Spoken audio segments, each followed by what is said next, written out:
apparently the fire season hurt bad, really bad. And so now we're at the Northwest Superintendent's meeting last week. Kirk Miller was probably they took them after the German vote, where education could regular session going out. If they open up that special session, to the tune of education really didn't get beat up that bad. So Kirk was walking this way to the campus Friday. I'm embarrassed. We really didn't get it very bad. But he's fearful that it goes back up. They're all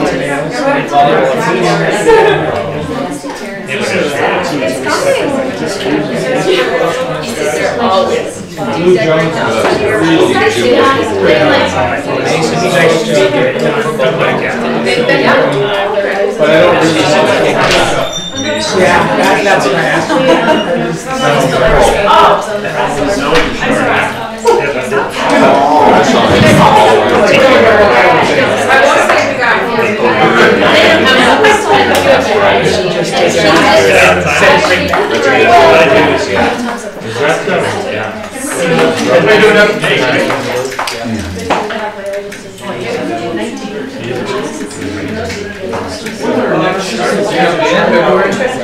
We're a little first February. Yeah, thanks to that first Monday of February. I think, isn't it always the first Monday of October and February? Yeah, he's always the first Monday. How you doing, Mr. Yard? Good? Good to hear.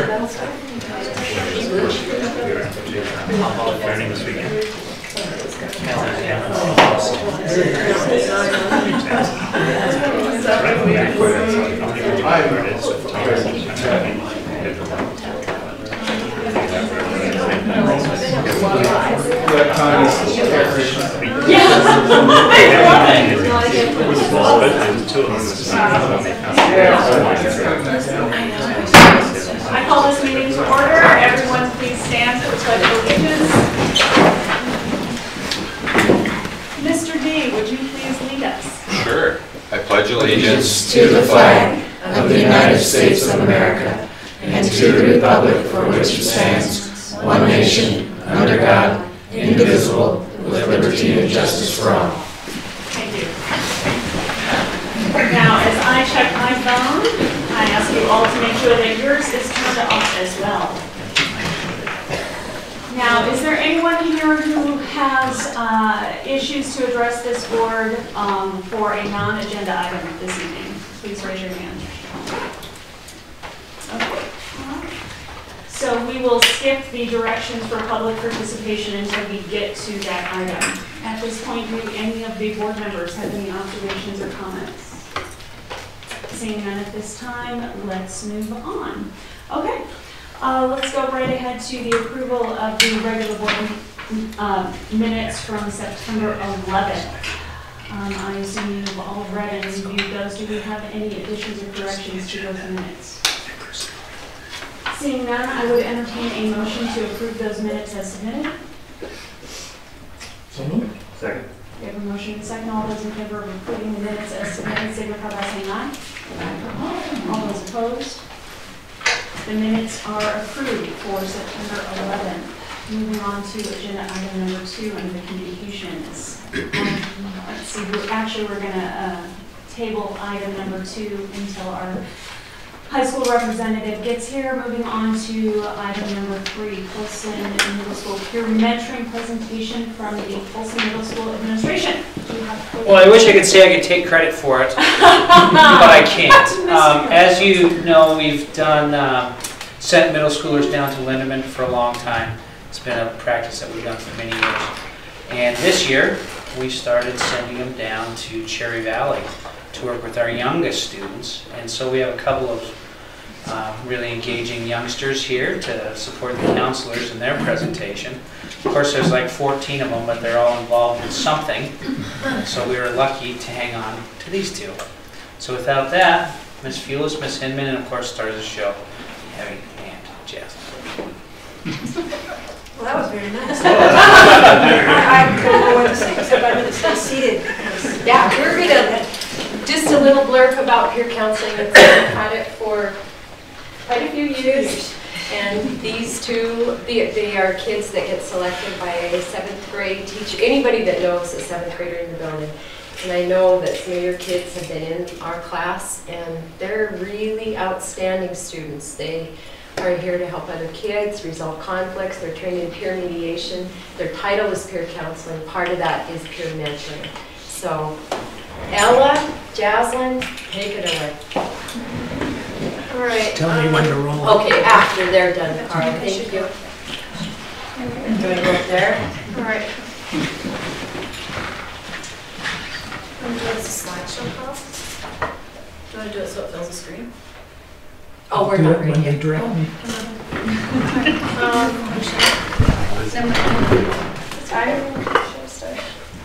I'm Justin Dalby, and I'm a peer counselor at Folsom Middle School. In peer mentoring, you create a one-on-one relationship. You're a guide and a role model for your student. You're helping someone that is going through hardships at home or in school. My experience at Cherry Valley benefits both me and my student. My student is very playful and loves spending one-on-one time with me. She's always excited to see me. When she sees me, she runs up to me with a big smile. Going to Cherry Valley is the highlight of my week. Everyone there is happy. I was told to work with her on self-esteem and self-image. I want to help her learn what her strengths are and what she's good at. I want her to believe in herself. Hi, I'm Ella Anderson. I'm also a peer counselor at Folsom Middle School. It's amazing what a couple minutes can do with these kids, because after a couple minutes of just playing with them, they'll open up to you, they'll tell you what their life is like, and it really helps them. And it's nice, it feels good to know that they have someone they can look up to. I'm specifically down there to help my student make friends and help them learn skills to make friends. We've been down there 3 times now, and I can already see huge improvements with how they interact with people. So we have a little PowerPoint. I don't know, we could, questions, I guess, for the kids? We can speak for the other. How many peer counselors do you have with you? 14. 14. Nice. So this is time that we just have some pictures for you so you can see all of the students, all the peer counseling kids.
Come along if you feel like a room without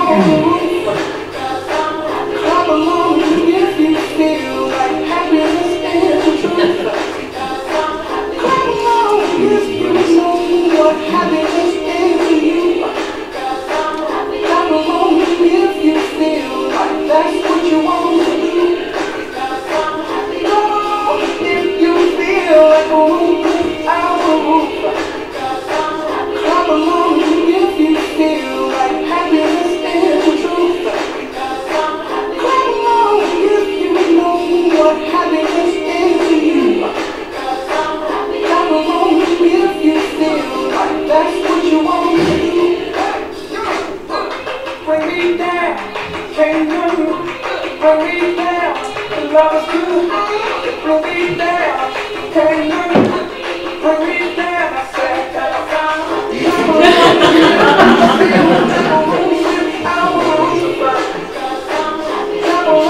If you feel happiness is the truth. Clap along if you know what happiness is to you. Clap along if you feel that's what you want to do. Clap along if you feel like a room without a roof. Clap along if you feel like happiness is the truth. Clap along if you know what happiness is to you. Clap along if you feel like that's what you want to do. Nice.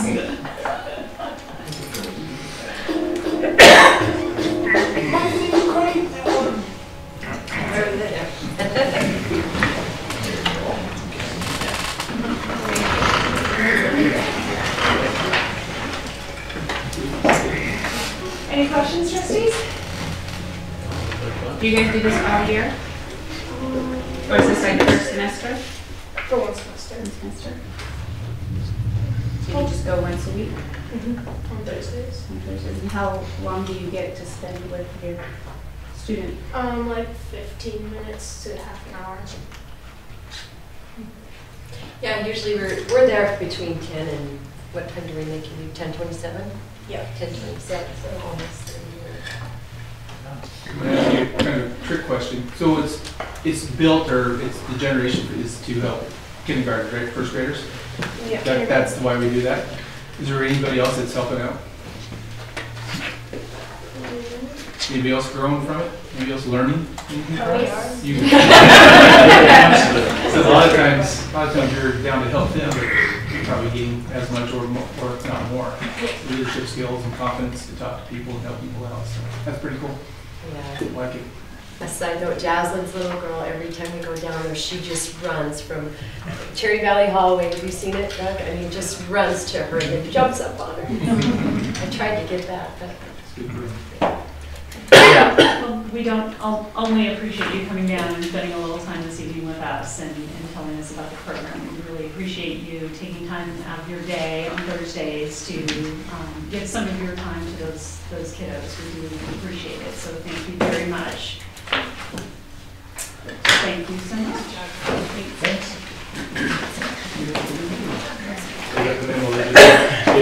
Yeah, you were going to say it right on the That's the cell.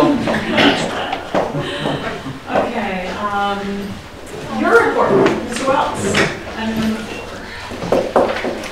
4. A lot going on. But as you notice, I have been sending out more superintendent memos, and so I try to decrease the amount I put in the superintendent information during board meetings. I do send out weekly, or if not, my goal is at least 2 memos to the trustees every month.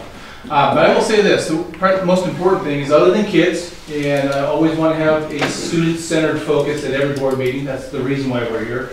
Sometimes we get in the middle of numbers and policies, but really the heart of the matter is our work with the kids, and so it can never be forgotten. But it is National Principals Month. I love that. So somehow that worked out. They get a whole month. It's kind of like birthdays around my house. You can celebrate for a month. But I truly have an amazing admin team. I like where we're at. I like the energy that we have. We've moved some people around, and we're truly young. Our most veteran administrator was Tom, and he'd been at the middle school for a long time. Now he's down with me, so everybody's back in this 1, 2, 3 year position, and it's going really well. So I do want to publicly acknowledge that it is Principals Month, and I acknowledge their efforts, their energy, their willingness to work with kids in front of everyone, and it will be throughout the month. I sent an email out to the staff and said, it's your time to tell me something cool that's going on in your building about your administrator. And I'm starting to get feedback from teachers about their administrators in their building, just that opportunity to tell us about good things that's going on. So we'll share that with our admin as they trickle in. Homecoming week was phenomenal. It was very good. We really did have a good homecoming week. And the twist that we did this year is that, well, I think it's probably the best decorate or dress-up performance in all buildings, and everyone was dressed up. And sometimes the little guys had a rough time with figuring out what that dress-up looked like, but they're giving it a shot. And so great dress-up, but every building also entered the parade, and so it was a good parade. So it was a good week, and appreciate the efforts, not only just in high school, but it really is a K-12. It was a K-12 parade and performance, so that's good. State golf teams took off. Our boys ended up coming back second. Girls were fifth, I believe. Yes. And had some honorable, or all-state honorable mention and all-state. In the boys, I'm not quite sure if the girls received that honor, or any of the girls received that honor yet. She missed it. On that same note, soccer boys finished first in this North, and our girls finished third in North, and they'll be headed to Hamilton to play that 1-3 spot, and our boys will host Loyola Saturday at noon for the first round of the playoffs. And then our middle school athletics is doing really well too, so I want to commend them. I think 7th and 8th grade, I hear they're hot, or they're rocking, but I think they've lost one game this year between the two programs. So congratulations to those guys and all of our fall activities. And then also Tribal Ed Day. I don't know if I reported back, but that went very well. New leadership, Julie Kajun, and she had been on the job about 3 weeks, and so hit the ground running in a big event, and so she did very well. We met as superintendent administrators with her and her staff for a couple of hours on that Monday, so that was a good day as well. Meetings and trainings individually. I've just been meeting with my staff member or my administrators individually, talking about last year and then talking about this year, really where we're going moving forward. Thanks for those that showed to the training Monday night at North Payne West, that legal summit. Some scary stuff. Scary stuff. It always is good to put it on top of your brain and know what's coming up. Good night there. And then, just quick, the Northwest referenced this superintendent meeting up in Kalispell last week, and really got an hour and a half of just what was going on with the cyber attacks and how that took place. And they really believe that they probably got hacked several, if not more, months before the actual event took place. And, we are going to get lessons learned. There's a lot of things that they've learned through this, and we will pull IT and superintendents and principals together and talk about what that looks like. But I will commend our IT department, Carl, Steph, and Adam. When we found out what was going on, initiated some protocol right away, and it's exactly the recommendations that was coming out of the flag, saying that you need to unplug from the outside world, you need to change passwords, you need to not give a lot of people administrative passwords, and that's how they really got into the door, this Blackboard group. And so our IT department was on it prior to even hearing what was the protocol. Yeah. So, Rex, I'm sorry, in your discussions, did you do any triage or response to what happened?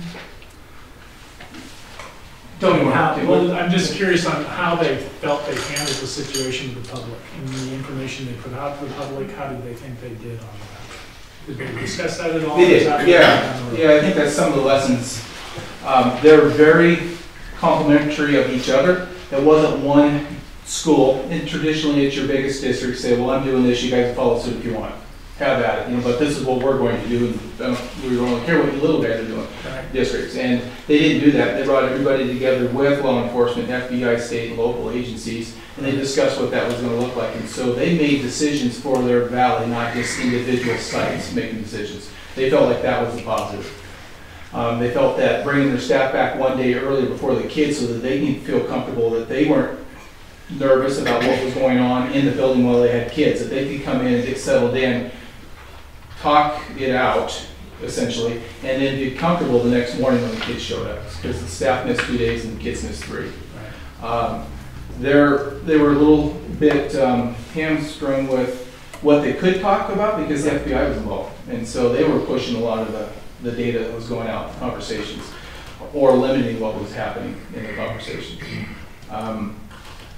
I think one superintendent in general said he had a couple of parents saying that we should be back in school no matter what. These guys are just trying to scare us, get our kids back in.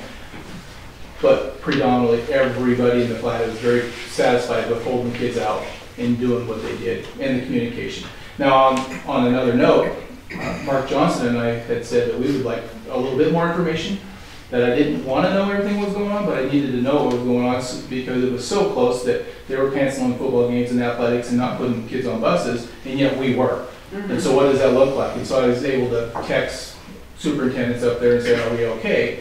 But I would have liked to have a little bit more information, if not be in some of the phone calls that decisions were being made.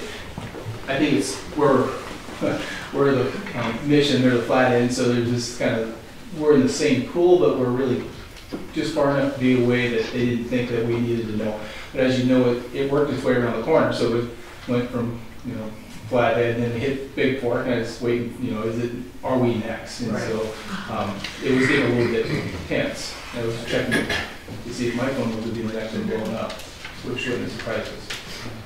So they, to answer your question, they feel like they did a pretty good job with their communication and how they responded to it. I guess that was kind of my question. So the FBI was kind of in charge of how much information was released to the public? Yes. Yep.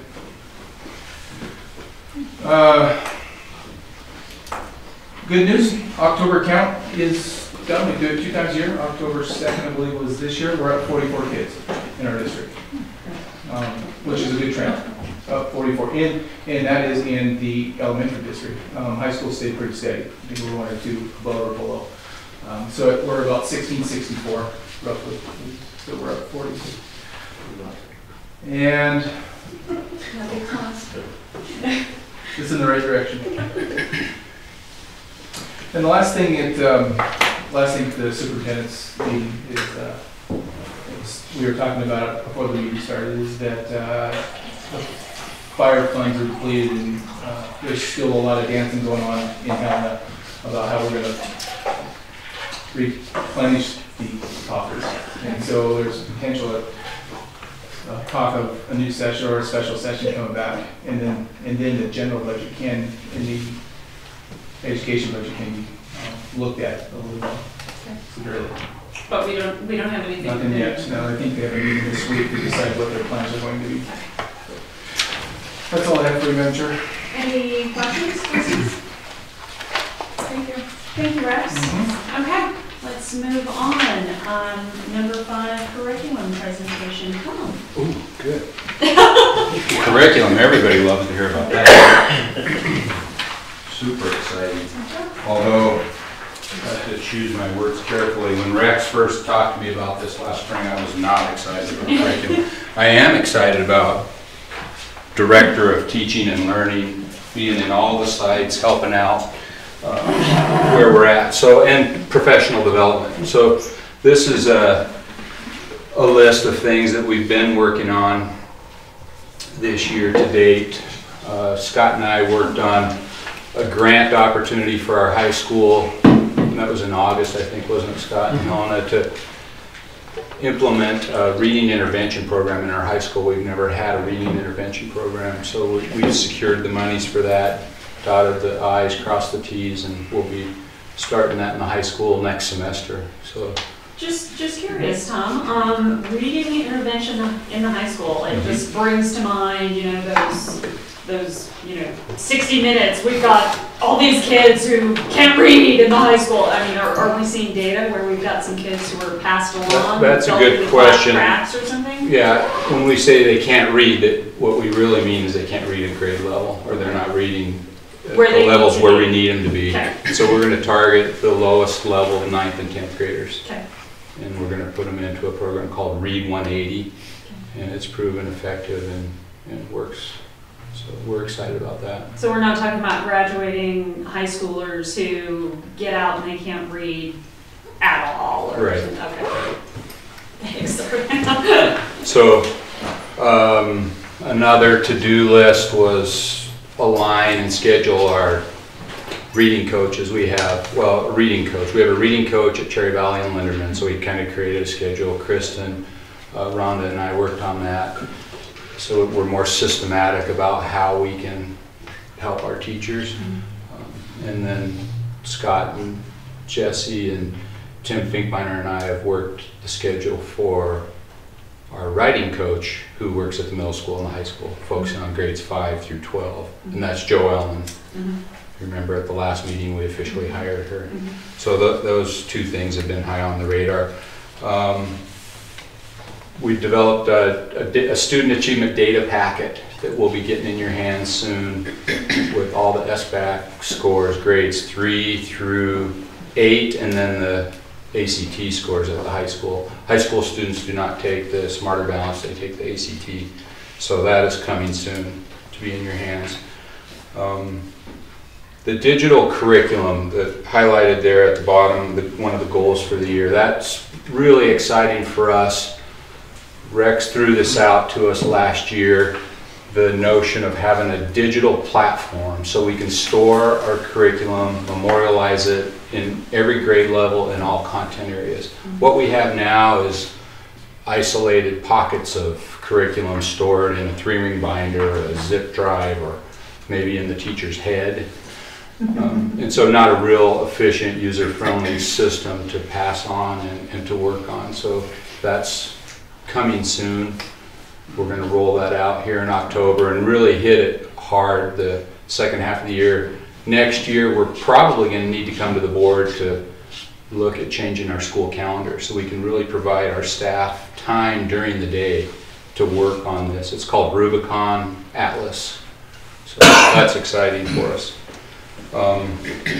Just look this over, and if you have any questions about anything on it, it's not all inclusive, but another one on our radar is the House Bill 381. The legislature passed a suicide awareness prevention last session, where districts are obligated to train all staff in suicide prevention awareness 2 hours a year. So that's on our radar. We're going to look at how we're going to do that efficiently.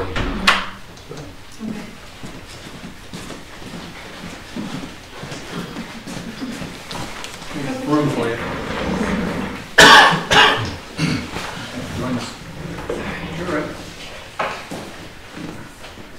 That's all I have. Unless you have any questions, let me know. Any questions for Tom? Okay. You can have something I'm supposed to know. What's that? Go ahead. Oh, what's Renaissance Place? That is our benchmark assessment system that we use to assess our students' reading and math levels. Tim, the article that you read in Missoulian, Renaissance was out STAR. Oh, okay. STAR Reading, STAR Math. Okay. It's also Accelerated Reader, Accelerated Math. Okay. It's just the platform. Okay, so it's a platform for students. Yeah. Okay. Thank you. You bet. Good question. One more question, Tom. Mhm. Do you have is there somebody working with 5th through 8 at the middle school with, like, we're saying that we're gonna start looking at the freshmen and sophomores and working with them? Are we doing the same at the middle school prior to that? Or are we just needing to get to the freshmen and sophomores? In terms of the reading intervention? Yes, the intervention. Yeah, Do that's we a good have question. an intervention? We do. We don't have Read 180 though. Okay. But that's a possibility that we can push that down into the middle school, because that grant that we worked on this summer, there's a line item for middle school to implement Read 180 in there too. But we want to see how effective it is in the high school. How does it dovetail with the interventions that we already use, like in the middle school? And is it a totally new program, or does it have pieces that can work and complement what we already do. I mean, just, you know, you see these kind of grant programs come and go, and sometimes you hate to ask teachers to do something totally new, and I'm sure you can do that, but you know, you're like, hey, I'm already working with this, and now you're asking me to do this totally new thing, and Yeah, and it's not completely new. We have a high school staff member that used it in, where was she, Scott? North Dakota? North Dakota, Yeah. So it's really not that, the Read 180's been around for a long time, and what it's going to do is it's going to, we will select our kids that if we want to put them into a specific reading class. So they'll be taking the regular English 9 class, but they'll also be taking a reading starting next semester. And what it is, it basically has a whole library of books, and it's identified by Lexile scores so that they now can pick books of interest in their reading ability, and the goal is to keep trying to, to expand that. So the Read 180's been around for a long time. We just had the opportunity from OPI to get a grant that we chose. We had 3 areas we could go reading, we could go writing, or we could go in math. And we chose, reading's been kind of on my radar for a couple of years. That's why I brought in reading period, things like that. And so I chose to use the money from the grant to purchase this program. I see. And we have a consultant her first day will be Wednesday with me. Okay. So. Thanks. And yeah, and so it's not an add-on. It would be an add-on and a new program to the middle school, but it's not to the high school. And we've actually had Read 180 licensed before in the district. I see. We just re-upped them, basically. Okay. Yeah. So how do you pick the kid for Read 180? So I guess as a board member and a parent, when you have Smarter Balance, is that what it's called, Smarter Balance? And then Not at the high school, yeah. So we'll use the STAR. But my kiddo is just coming into the high school, so I believe I received a Smarter Balance result in the mail the other From day. 8th grade, yeah. Okay, so is STAR and Smarter Balance, is it a similar test or is it completely different? That's my first question. And my second question is how do you get an accurate, and maybe this isn't the curriculum question, but if you have a high STAR and you have a lower Smarter Balance, like how do you come up with who's going to go into Read 180? But I get, and that's my second question. I guess it's 2 different things, but is Smarter Balance and STAR similar or are they different? They are different. There's 2 things. One is that we need to do a better job educating all of us about what the tests really are. If you look at Smarter Balance, and it's a more of a summative assessment. We take that thing in the spring, we don't get the scores back for months. It really does not drive instruction. It's a program piece. It tells us where we're at with the program. But if we're going to use information, if we're using data, we need it formatively. We need to know that we have to be able to take the data and use it within a week or 2, right? That's what STAR is allowed us to do. We can get the information back from STAR much quicker. And so I'm assuming that what they're going to do is they're going to use their STAR data to depict what students are going to go into those intervention groups. Case in point, hypothetically, math, and we want to put them in a remedial math program. We're going to pick a percentile on a math STAR test, and let's say it's the 40th percentile, it's 60 or 70. We'll have some correlation of what that looks like, and we know that everybody on a 80th percentile is going to be able to pass the SBAC. We just know that's what it's going to look like, and so you're going to use the STAR data to identify students. Does that make sense? And then also, Read 180, Read 180 and Math 180 both have assessment tools built into them. If we wanted to, we could use them as well. But we're comfortable with STAR. We've used it now for a couple of years. This is the same data that you've been asking for. So we're going to stay with STAR because we're comfortable with it and we're getting better at it. We're asking districts that have been using it what their benchmarks, what their cut scores look like. So if you have 5 or 6, 7 years of data and you know that somebody scores at a 40th percentile, we're really struggling. 40th percentile is our baseline. That's the lowest of the hurdle. But we know it takes 60% to be, or 60 percentile to be effective in the SBA. The Smarter Balance is a very slow, cumbersome, summative snapshot. We don't get that data back for quite a while. Yeah, STAR is like a 30-minute max for a reading test. SBAC for reading ELA is, a couple hours. So is STAR, is every kid gonna test, some kids are visual learners, some kids have to hear it, some kids have to whatever. Does STAR accommodate that, or is it just one track? pretty much one track. You read it, answer some questions, and then there's some vocab. So. But if you get a student that's trending low and something just doesn't look right, I know there's a high school teacher that does this, like, look, something's not right. We need to talk because I know I work with you. There's your score and your effort and what I know about you, it's not matching up. We need to figure out what's going on. And so those are great discussion points once you look at the score and go, we need to visit because it's just not working.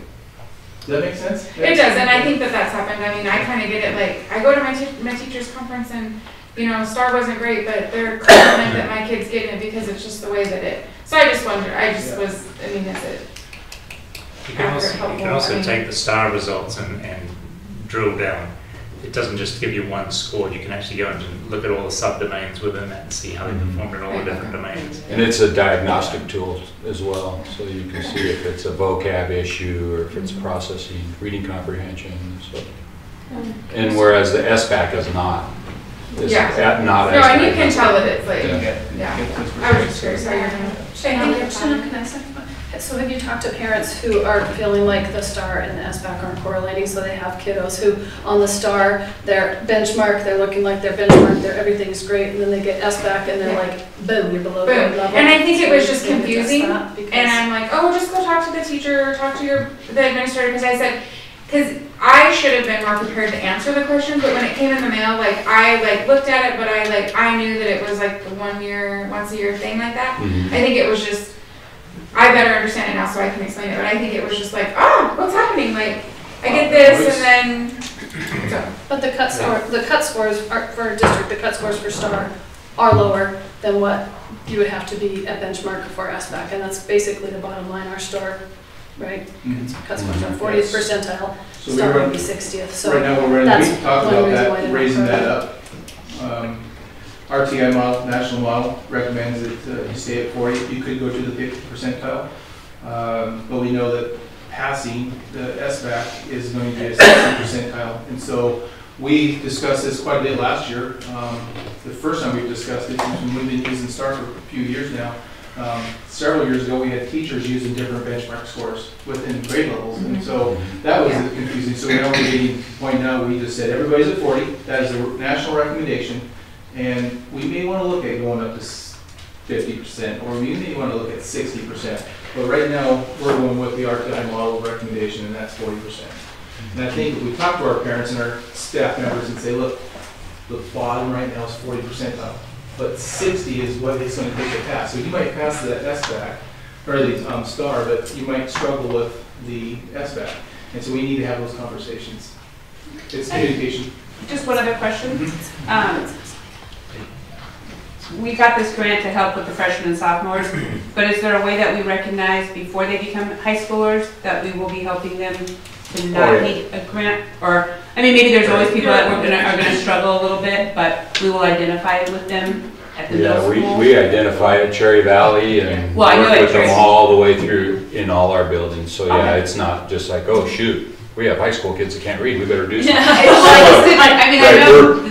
We're doing it systemically K-12, but historically we haven't had anything 9-12 for reading. It's like they got lost. And we know that if they're off the track, second grade, the gap widens as they go through our system. And so starting next year, we will identify, hopefully coming in, so we can start from day one with those kids. The grant, like Tom said, we went right before school started to write the grant, and then we just found out about the middle of September that we got it. So rather than disrupt their education and redo all these schedules and everything, we just chose to start it at semester, where it's easier for me to make that transition. And then next year, hopefully, we'll start from day one.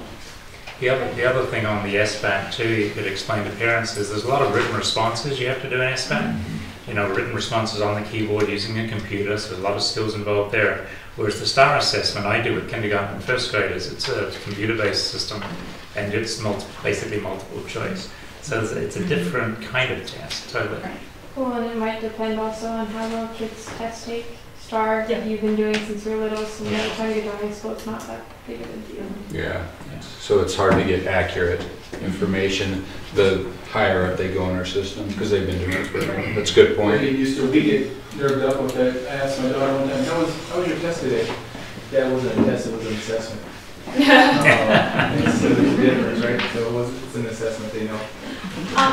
Just a suggestion, maybe next year on the same cycle, maybe the board meeting we have before these results go out, instead of having a presentation, or in lieu of a different presentation, it would be good to do like a little mini training for us, reminding us what the differences between the typical STAR assessment is and what the SBAC results look like, and kind of take us through them, not only for our own benefit, for those of us with kiddos, but for the questions that we get asked. And maybe, maybe some parents will show up for that board meeting, but it's always good for us to get reminders, and that way we can answer those questions. And we'll, we're going to be getting lots of new data and everything else. It'll be helpful. Yeah, and throw the ACT in there as well. Oh, that'd be great. That's the high school gatekeeper.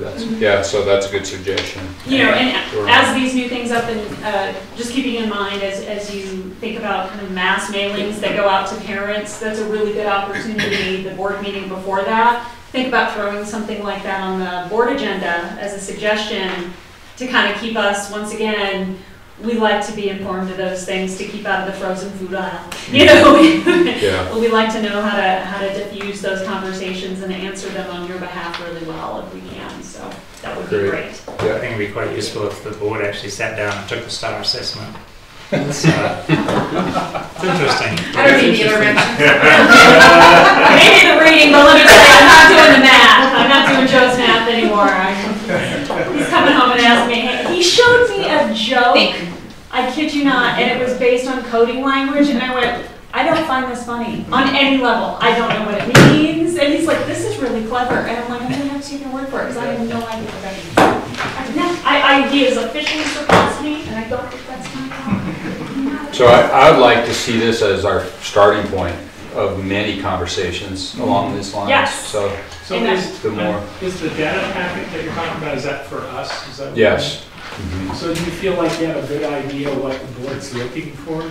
Well, it's what's going to be in the newspapers. So it's going to be the SBAC, Smarter Balance, grades 3 through 8, and then the ACT. My conversation today, Tim and trustees, is that Carl and I and Tom were talking that we want to sit down. We can inundate you forever in data, and that's not useful for anybody. And so we discussed today that we want to sit down and prioritize what is important. What do we believe is important? And my goal is to have a data summit, a conference with the trustees, as we talked about. But I don't want to bring you a stack of stuff and go, there you go.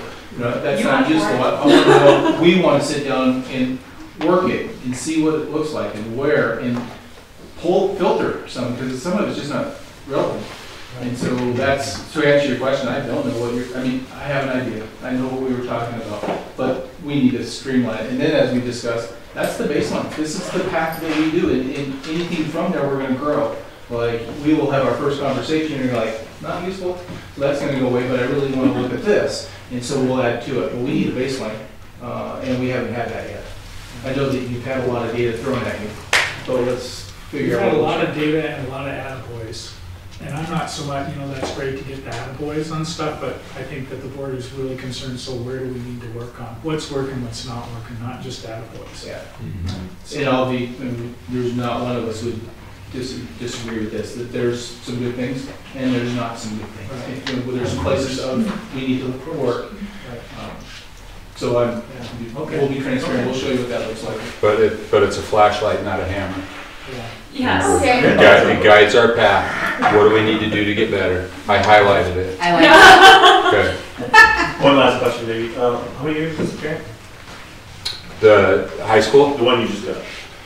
So it's just it's this year and next. Yeah. If we have to meet our things. There's all kinds of things we have to meet. So we basically, it's the plan, the comprehensive plan we put together. You have to meet all of that, and it's pretty much a 2-year, like, here's the money, and then after that, it'll be competitive. It's really not a competitive grant right now, so, but we still have some things to meet. But we're not hiring any new staff, we're not, so, you know, if it did go away, it's not gonna hurt us, because we're gonna already have Read 180. So it's a win-win for our students and our district. Okay, I think you can see, Tom, there's a fair amount of interest. That's in what awesome. you're doing. That's exciting. We just, right? we're like, show us where you need us to be and what we can do. So, okay, yeah, along that line, one last thing. We rolled out attendance incentive by building. Yeah. And so we're going to ask the board to help us award the winning building for the first 9 weeks. So the staff, the building that has the best attendance for the first 9 weeks, we would like to do a breakfast like you guys did for all of us. So and then we'll be asking. STAR test in front of it. We want to humiliate the board. You can cook, but with that math is struggle. See, there are things we know. Okay, okay, well, sign me up. All right, okay, moving on. Let's see, Quinn is here. Looking awfully spiffy. So we're gonna back up to. Thank you, Tom. I apologize. You bet. Thank you. Thank you for an awesome presentation. We appreciate it. We're gonna back up to communication item number 2, the update from our high school presentation. Quinn. Okay, so Mr. Wells already talked about the sports for me, so. We're gonna have to connect up, huh? So we're gonna share the same stories. Golf. A little bit of golf. Yeah. Yep. Soccer. A little bit of soccer. Yeah. I'll leave those for you next time. It's okay. Homecoming just happened, and this was one of our best years for participation with the classes for dress-up days, which was really nice. The seniors won, by the way. It's rigged. It totally is, but it's okay. We also had cancer awareness for October. The soccer did a pink out game and gave pink balls signed by both the boys and girls teams to 3 cancer survivors and fighters, current fighters. And the volleyball team just had a pink out game versus Ronan. They did a fundraiser and donations and raised $500 for the cause, so that was good. There was a suicide awareness walk by the Indigenous United Nations Youth Club a while back, and I think they had candles, right, that they lighted. And they just actually did a survey in the school because they wanted to make sure everyone in their Indigenous United Nations youth had all of their, I guess, nations represented in their subcommittees. HOSA is doing a green out tomorrow for mental health awareness. I just had something in my head and I forgot. Oh, the practice SAT is going on Wednesday, isn't it, for juniors? Okay. That's all I have. Okay, any questions for Quinn? Okay, well, that's it. Oh, I Thank have you one. so much. Yes! How'd you do? They said I did good, but I think they're supposed to say that in Oh, the okay. interview. Quinn was interviewing for a Suck, scholarship bye. tonight, that's why she was late. So. What scholarship? The PEO scholarship. I wanted to ask you, but I didn't want to put you on the spot. Oh, I'll put her on the spot. It's okay, I was just on the spot. Well, good luck. Thank you. Well, thank you.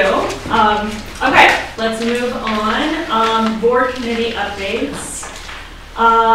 Let's see, Alan and Shane are not here, so does anyone have, Rex, by chance, do you have updates for facilities? We really don't. I don't believe that Alan pulled anything together. Folsom Middle School roof is done phase 1. They'll be back. I think there's a lot with the facilities. There are boilers and heating pumps and yeah. Okay, Steve or Shannon, do you guys have any updates for the policy committee? Okay. We will. You keep threatening. October 17th, 4 Do you guys just run when you see him coming, or you're like, oh, I don't have my calendar. No, they invite tomorrow, so October 17th, 4 p.m. Oh, shoot, really? Okay. Yeah, Pamela, did you write that down? No, it's a day before. It's a Tuesday.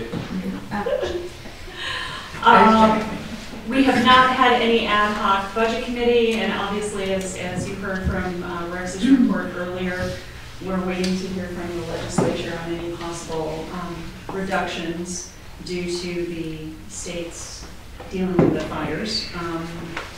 Negotiations, we are meeting with the certified staff now. We're in the middle of it. So we will keep you updated on how those continue to develop.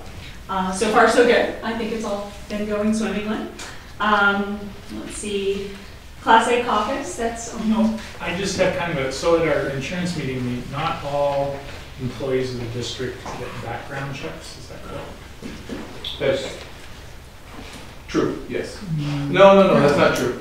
There are, all employees are background checks. Yes. There are volunteers that are not. All volunteers are not? Not all, some. So my question kind of is that what's the feeling of the board on that? We have talked about this since we had our meeting and our training, and my opinion is that in the past, the intention was that only volunteers who are intended to be left unattended with children have to be background checked. It is my opinion that we should change the policy to any volunteers who will be working with children at all should be background checked, because whether intended or not, it happens. So the sense I got from that meeting was that that does not comply with state law. What do you mean? So what they said was they had tried to get that passed through the legislature before, and it's always been shot down. Well, we could still choose to do that. So that's what I'm confused about.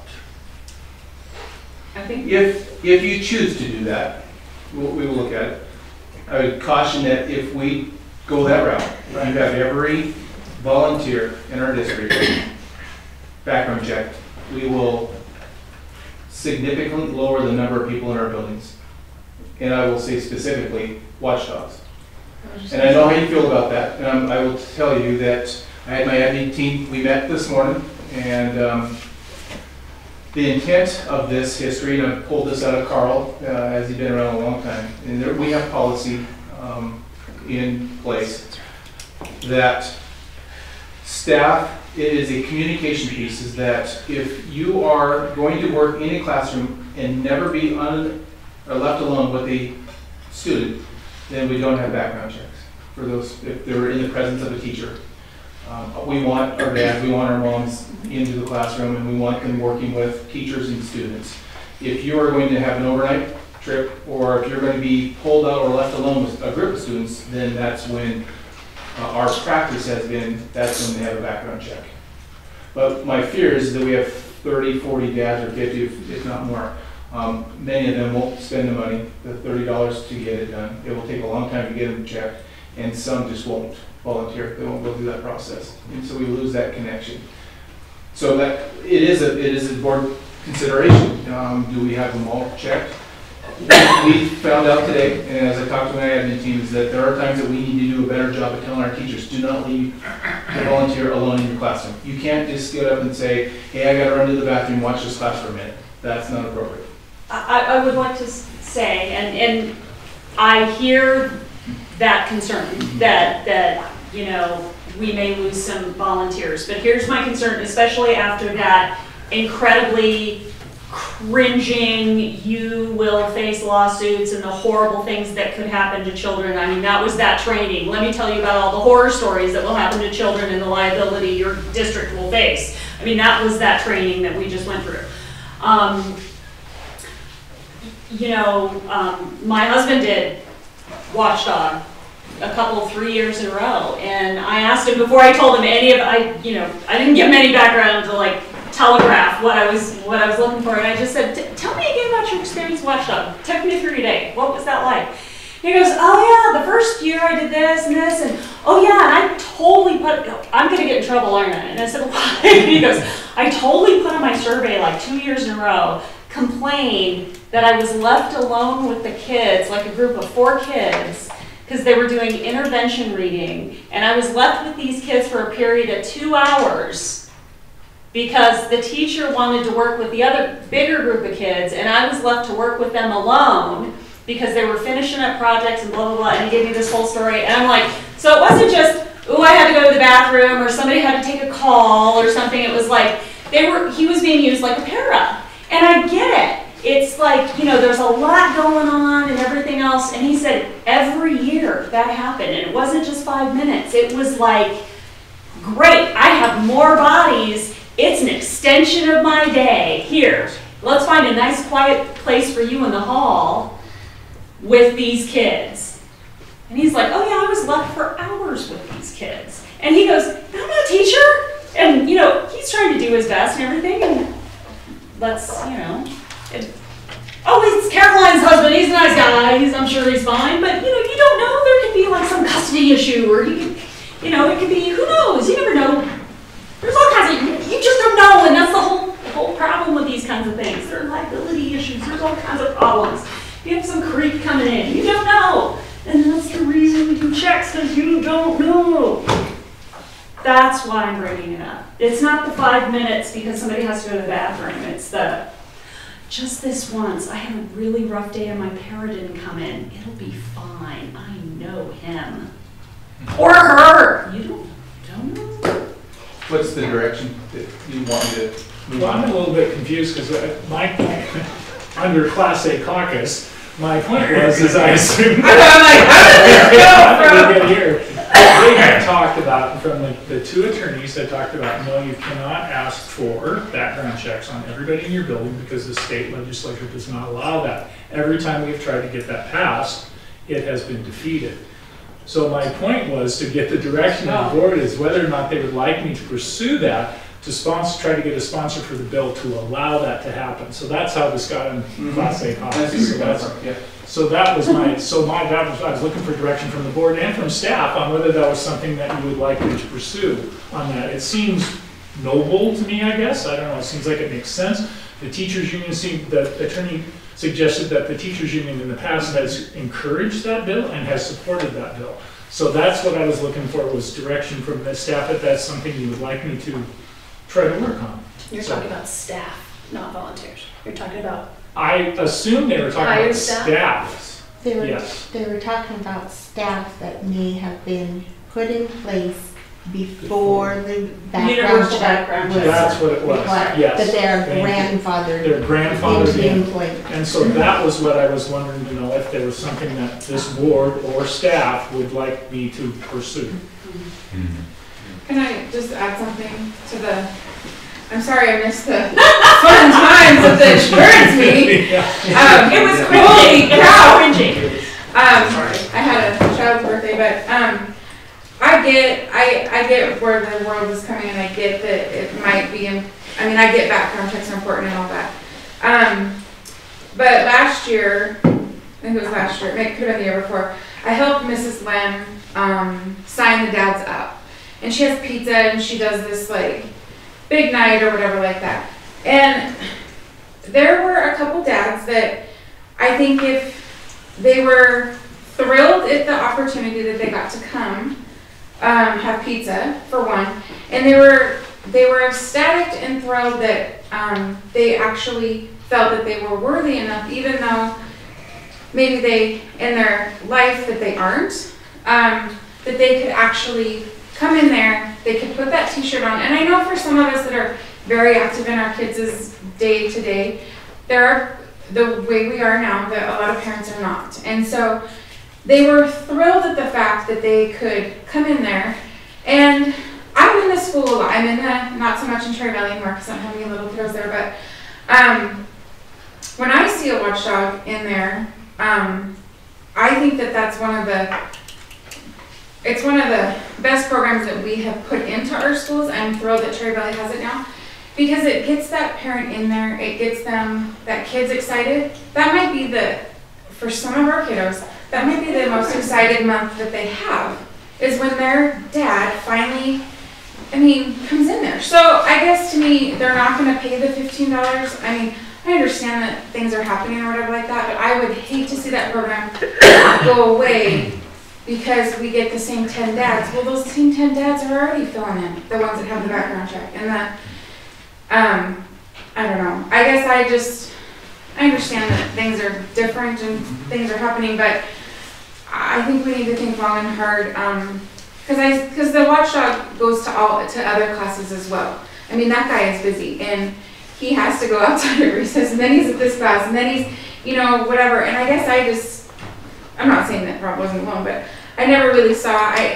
where they I don't know. That's just my opinion on it. Is that just a question to the administrators? Do you think if there was a serious conversation with staff about the liability, that they would take it more seriously? Because I mean, I think there's probably some confusion at all levels of who is actually being background checked. I mean, as a staff member of the school, I'm not sure. You know, I know that all the employees are background. I've never been background checked. Yeah, all the new hires are, Doug, but yeah, you're in that category. Yeah, I'm one of the old guys. Yeah. So, but as a person working in the school at Cherry Valley and seeing watchdogs and seeing art docents and seeing all of these other people, I don't know myself who's been background checked. And it doesn't even mean that somebody, you know, that you assume somebody's bad or anything like that. But you know, you even think of a situation that isn't even that out of the box. There could be a situation where there's a domestic violence kind of situation, and that parent has every good intention, and you don't know what happens behind closed doors in the family, and there's that parent working with kids, and maybe that teacher leaves the room and something triggers that parent and they're frustrated and they grab a kid or something, and if they haven't had orientation on what's appropriate kind of discipline, they could, you know, yank some little kid's arm out of their socket or something. But having that teacher in the room helping diffuse that situation before it even happens, you know, just having that teacher present is huge. So maybe that's all we need, is to make sure that people understand that, you know, having that person out in the hall doing reading because your para didn't show up is not okay. It's never okay, because they've not been background checked, they've not had massive training and orientation and everything else. They're there with the good of their hearts, but they need to be supervised just because, you know, they're a volunteer. If I could speak from the elementary point, just because I do think... Again, they scared the crap out of me in this training. I think in the elementary, it goes like beyond anything we're even talking about. We actually, I mean, parents come in and just come into a classroom and just observe. You know, we invite parents to come in, and it's part of that culture that we try to build a relationship. And so I do think that, Caroline, you raise a really good point, that we as administrators have to have conversation with our staff and let them know our expectation. And this exactly who our grandparent program, they are background checked. Our docent, our Polson Reads people are background checked. Those people can work with a student in the hall. Anybody else, you don't send them out in the hall. If they're working with a small group of students, and I know, you know, Steve has been in my classroom, I certainly have put in with a small group of students, because it seems like a great way to provide that connection with the students and the whatever volunteer is in your classroom, while also helping out, you know, so they actually feel like they're coming into the classroom not to just watch what you're doing, right, but actually have a part in making some child's day better. But my fear for that is that our halls would be empty. You know, we really are very welcoming to parents. You know, here's your visitor pass. Whose parent are you? And, you know, I mean, maybe there are some questions on that, but the other part of it is just building culture and relationships, and that is really important. And I see that all that would probably go away if you had to have background checks to come in and volunteer. You probably would need to then say, where do you draw the line of volunteering? You know, like, really, is it when you're stepping in a classroom? And if that's the answer, then again, after being told, well, now you're told, so you have a responsibility, is then the administrators will have to have that conversation with staff and make it really clear that... Not just conversation, but accountability. Yeah. Following through, watching, being in your building, being in classrooms, when you know there's a watchdog or other volunteers that you know are in there, just looking throughout your building and see where they're working, what they're doing. And I feel like that And it doesn't have to, would force me to do that. yeah, and it doesn't have to change, you know, those volunteers don't need to feel it, that there's anything different. But yeah, those teachers and other people and the other volunteers need to be aware too, that this is, you know, we want to create that culture of awareness, but we need to be responsible. If we're not going to do the background checks, if we're going to make that decision, then we have to take on other responsibilities. What is the surrounding districts? Do they have policies? Yeah. So there's also different levels of background checks. We're talking fingerprinting when you're saying background checks, which is the highest level of background check. There is also name-based background checks that are at a lower level that are cheaper and less comprehensive, but gives a general idea if there's something going on too. So, you know, there's the only other comment I'd say is I actually feel you're fairly well supervised, that you are supervised if the teacher asks you to go out and sit in a public hallway right outside the classroom to read with kids. I think that is a level of supervision that's pretty high. I think it depends on where you are. Yeah. What about field trips though? When you go to like to glaciers, when you go on long distance So the trips? overnight trips, you have to do You have to fingerprint. do. Yeah, that is. What about that's day part of the trips? deal. Day trips are another ballgame. So you know you know you have a field trip coming up and you have some parents lined up. Because I've been on They're going to be trips supervised. before. Yeah. I did a glacier trip and If you're going to be in public and you're going to be supervised, then you would not have to be there. And as a parent, I was asked to take some kids back to the bus. We were like a half a mile from wherever. I was nervous as all heck to take 2 kids all the way back to the bus when one of the kids took off. And that's a conversation the administrator needs to make clear to teachers that cannot happen. And, you know, I'm hoping that I'm a trusting parent because I'm volunteering my time and I'm here for the kids.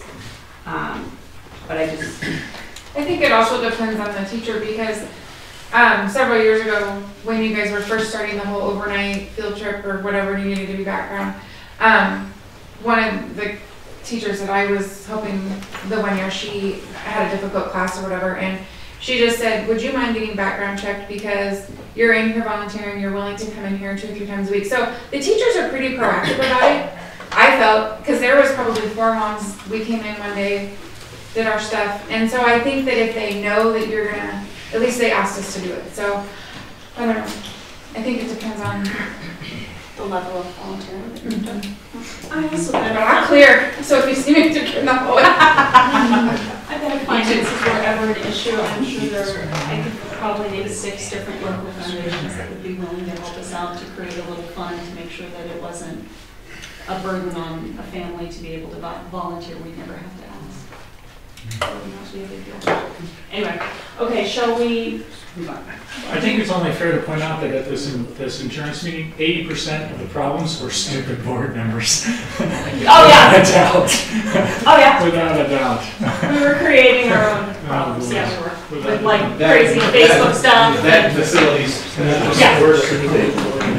Yeah, bad contracts, bad Facebook postings, bad, yeah. Okay. Did you get what you needed? I'm good. Okay. And to everyone, thank you for indulging us and letting us go off a little bit. It's an important conversation to be had, and we don't always have the opportunity to get your input, so I appreciate it. Okay. Transportation Committee. Alan isn't here. We'll just. Okay, we'll postpone that. Superintendent Evaluation Committee, that is still. You won't be here from us till November. Okay, and the Core Values Committee hasn't been scheduled yet. Budget report. There will be, I have a date for that, so I'll send that out to you tomorrow as well with the other. Which means that hasn't been scheduled yet, because we don't have that. There you go, all right. Okay, number 7, budget report. Ms. Claire. Thank you, Madam Chair. Been busy, as Rex said. This time of year, it's getting ready for the impact aid application and the prep and the communication and documentation that they're requiring now.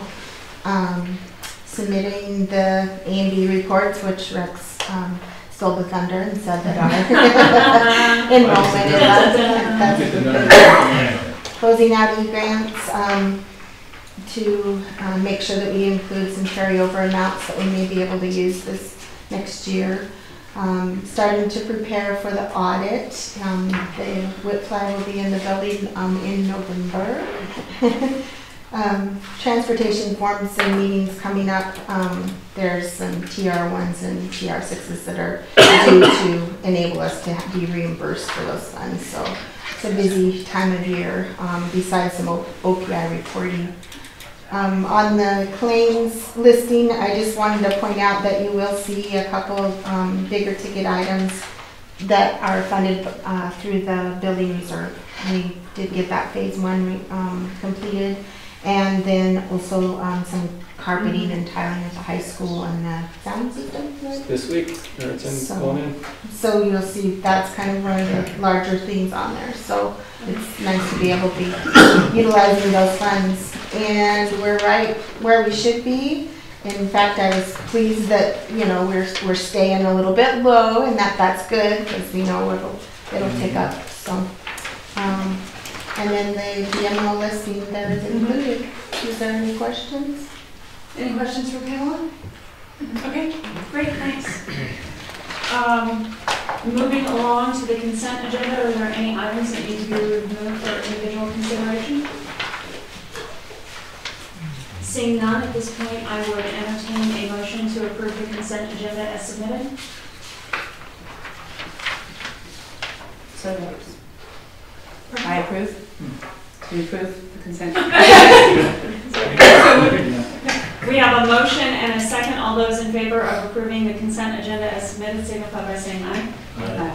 All those opposed? The consent agenda is passed. Continuing on with new business number 9, recommendation to approve the change in bus routes number 4 and number 5. Is Mike here? He's not. He was on a route. I'll speak on his behalf.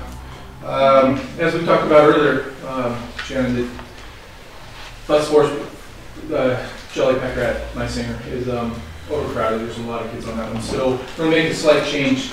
The Aquatic Center students will ride bus 5, and that's traditionally runs down Highway 35. And so, and it doesn't have near amount of kids on it. So we're going to take the Aquatic Center students, put that on bus 5, let 4 just go on through and not stop at the Aquatic Center, and then run up to the Aquatic Center, back down to Safeway, and then head down on 35. So it balances out those buses. With your approval. When will this take place or start? Once we get approval here, then it has to go for approval at the county. So you'll be able to. So it does have to go through the county? Who does that at the county?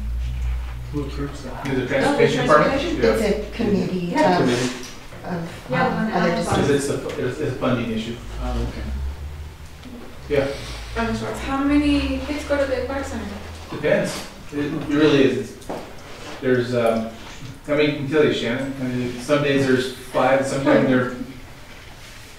It depends who signed up to do aquatic center, but there's also a gymnastics place that holds kids, that those kids ride that bus. It's a stop that we make, I think, to drop kids off after school programs. It's hard to say it's a number. Yeah, I don't know exactly. It fluctuates. It's not housing. It's not like kids live there. It's right. It's an after school program. No, I remember when it came to our attention to approve will be it. soon, right? Yeah, and then we'll have to look at it. Up there. Yeah. It'll look different after a while. We may need to think. Somebody asked me tonight, what's the bus going to look like once the housing units in there? Yeah. But we don't know who's going to move in yet, so we need to see what the population looks like before we make changes there. Okay? When that's approved, will they send out letters to the kids who ride bus 5, who will then have a longer bus ride? Because I know my kids used to ride bus 5, and it was already about a 40-minute ride home. So using buses change. It'll change 5 to 8 minutes. I think that'll make a big difference.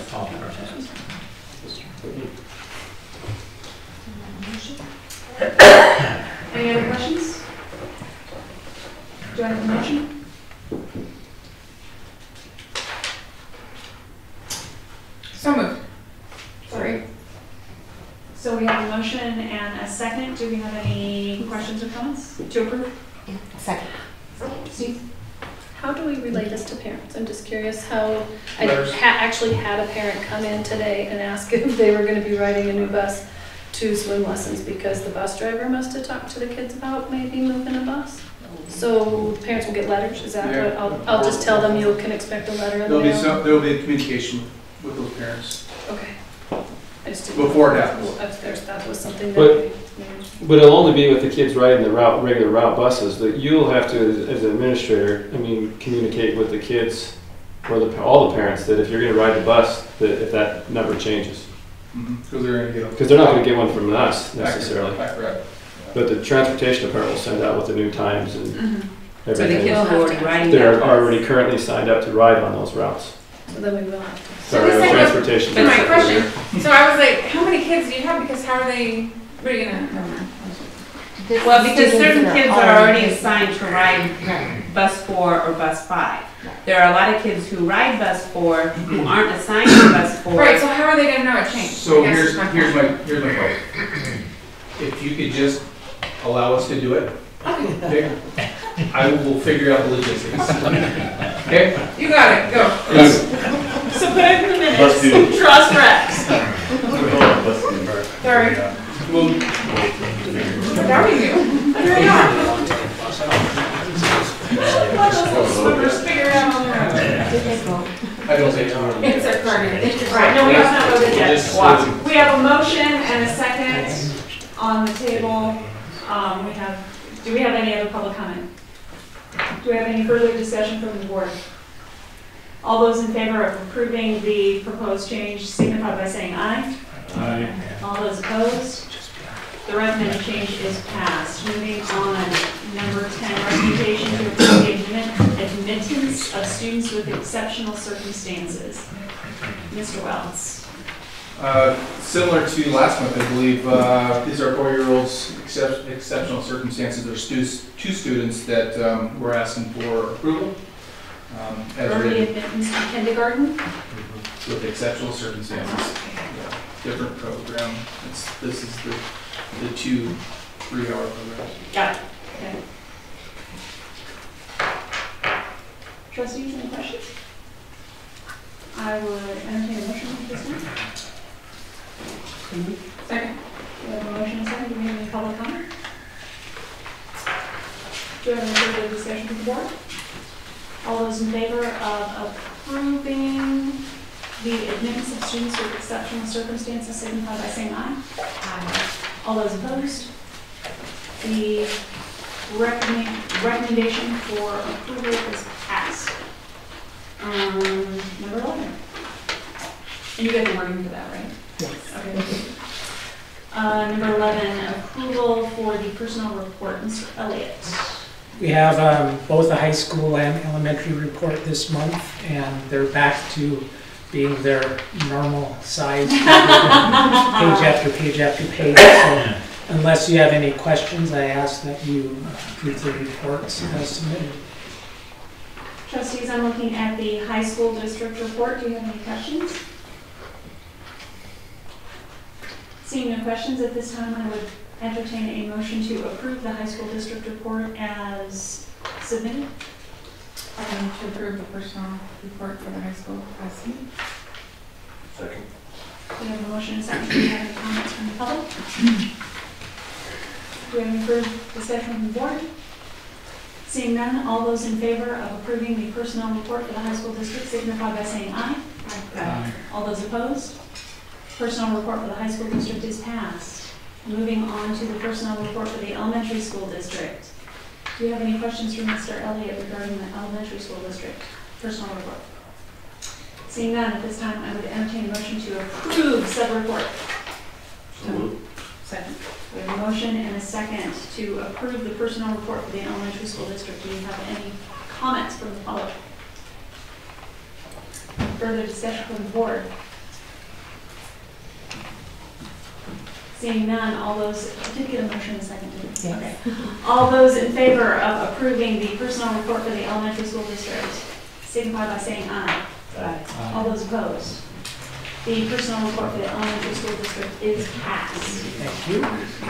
Thank you, Mr. Elliott. Okay, moving right along, number 12. Recommendation to approve out of district students. We have Mr. Elliott, or I'm sorry, Mr. Wells. We have 6 students that are out of district that we are asking for approval, recommendation for approval. Okay, we have the out of district student report for the elementary school district. Do I have a recommendation? Or motion? Motion to approve the district report. Second. We have a motion and a second. Do we have any comments? Do we have any further discussion? Seeing none, all those in favor of approving the out-of-district student report for the elementary school district signify by saying aye. Aye. All those opposed? The out-of-district student report for the elementary district is passed. And that's all we have, just the elementary school district? Okay. At this point, according to Montana's open meeting laws, all official business of the quorum of the school board needs to be conducted in public. There is an exception to this rule when the board needs to meet to discuss legal strategy. This is one of those times. At this point, we will be closing this open session and going into a public session to discuss legal strategies. If you are not part of that discussion, I would ask you to please leave at this point. Thank you very much. Nice job. Thanks.